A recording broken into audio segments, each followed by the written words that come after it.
Hello, hello, what up? It's John, your movie madman, and I'm back.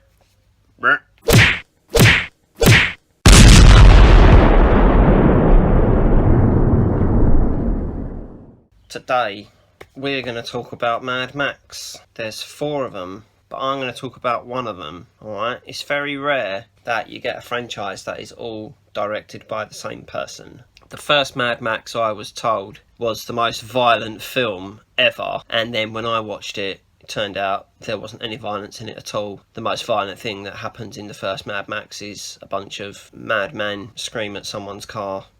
You know, that's really violent, good one. Some people just don't know what violence is, so what can I say?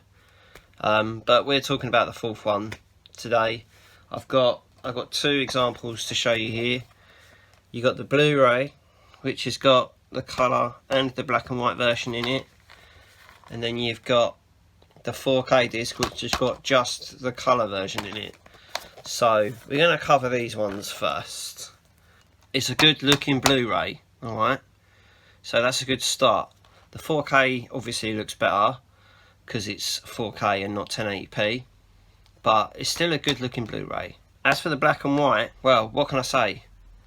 It's good looking black and white, but pointless at the same time. I mean, I like black and white films, and some black and white transfers of some films look really good.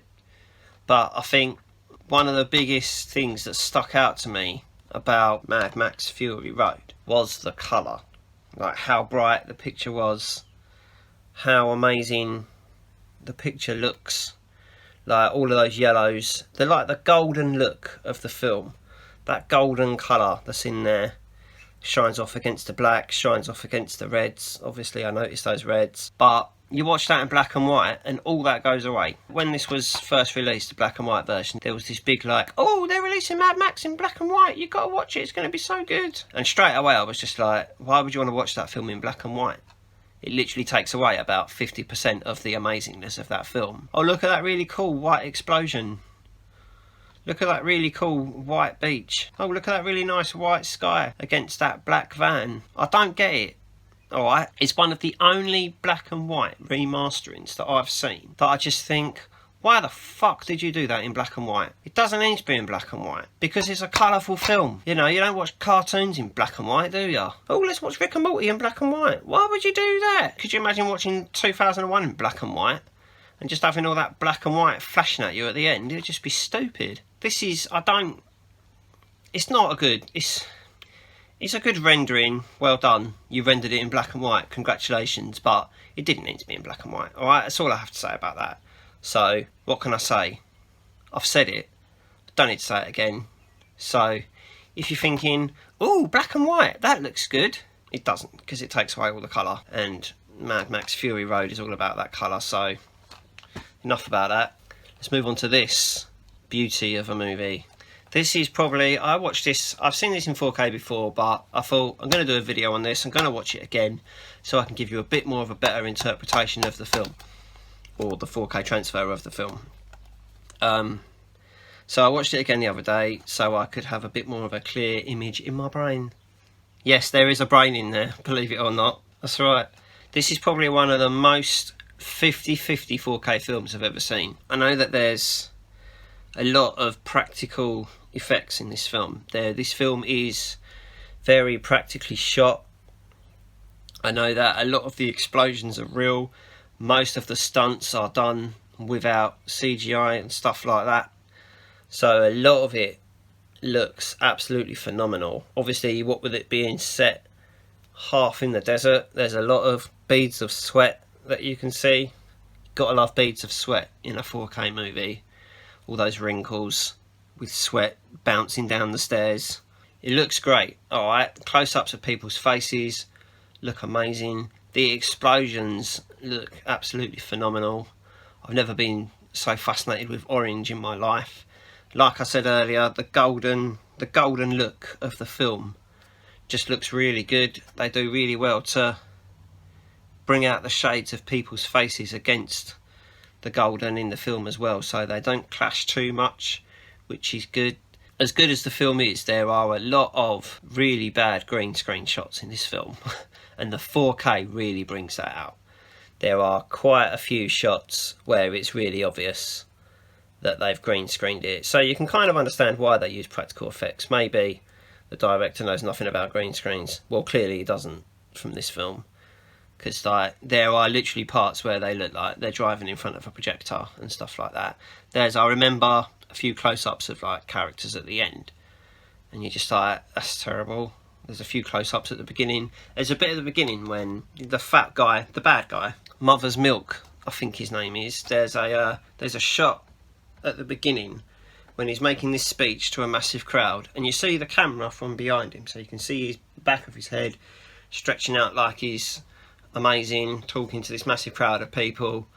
But it's just really stupid. He literally looks like he stood in front of a TV, and it's like you could have made a bit of an effort with the green screen, I think.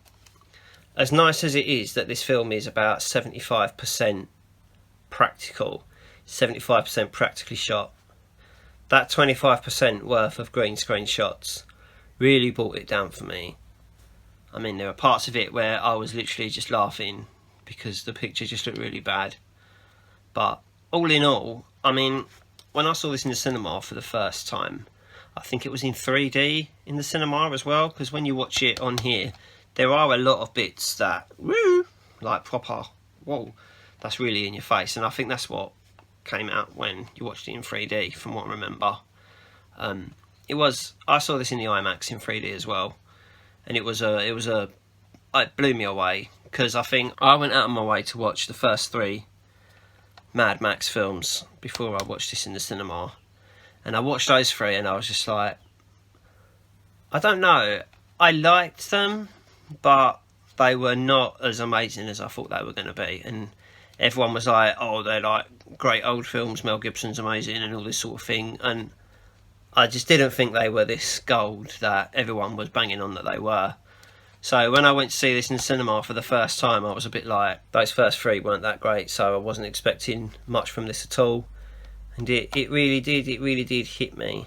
Like, straight away, I think, I've been watching it for about 5 minutes, and I was just like, wow. And considering the film is 2 hours long, so it's a 2-hour movie, and out of that 2 hours, I'd probably say about an hour and a half of that is just non-stop action and car chases and fights and stuff like that.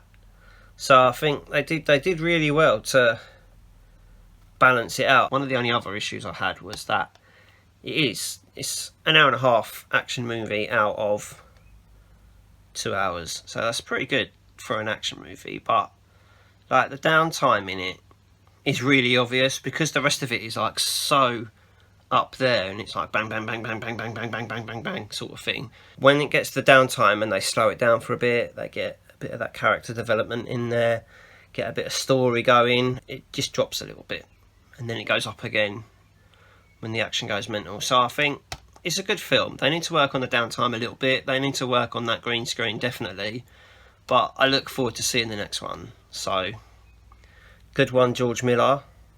I'm glad that I liked 1 out of 4, so, but this 1 out of 4, I'm pretty sure this is in my top 69, so it's a very good 1 out of 4. Enough to trump the other 3. So, all in all, it's brilliant.